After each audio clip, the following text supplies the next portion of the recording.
മലപ്പുറം കോട്ടയ്ക്കലിൽ യുവാവിനെ നടു റോഡിൽ കുത്തിക്കൊന്ന സംഭവത്തിൽ 19-കാരൻ അറസ്റ്റിൽ. ചെറുശോല സ്വദേശി യാസിറാണ് അറസ്റ്റിലായത്. വാക്കുതർക്കത്തെ തുടർന്നാണ് മദ്യലഹരിയിലായിരുന്ന യാസിർ അയൽവാസി ജാഫറിനെ കുത്തിക്കൊന്നത്. മറ്റൊരാളെ കൊല്ലാൻ കരുതിയിരുന്ന കത്തി ഉപയോഗിച്ചാണ് അയൽവാസിയെ കുത്തിക്കൊന്നത്. രാത്രി 9:30-ഓടെയാണ് ജോലി കഴിഞ്ഞ് സുഹൃത്തിനൊപ്പം മടങ്ങിയായിരുന്ന ജാഫറിനെ യാസിർ കുത്തിക്കൊന്നത്.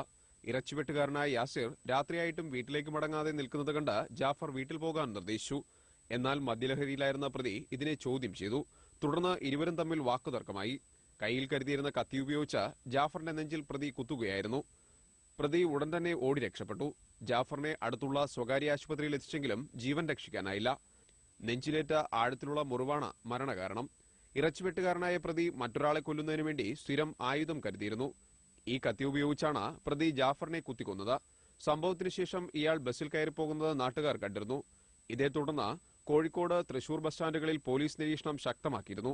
വളാഞ്ചേരി സിഐ AM സിദ്ദിഖിന്റെ നേതൃത്വത്തിലുള്ള സംഘമാണ് തൃശൂരിൽ നിന്നും പ്രതിയെ അറസ്റ്റ് ചെയ്തത്. പിന്നീട് ഇയാളെ തെളിവെടുപ്പിന് കൊണ്ടുവന്നു. സംഭവസ്ഥലത്തിന് 200 മീറ്റർ അകലെ നിന്നും കൊലയ്ക്ക് ഉപയോഗിച്ച കത്തി പോലീസ് കണ്ടെടുത്തു. ഇയാളെ തിരൂർ കോടതിയിൽ ഹാജരാക്കും. മനോരമ ന്യൂസ്, മലപ്പുറം.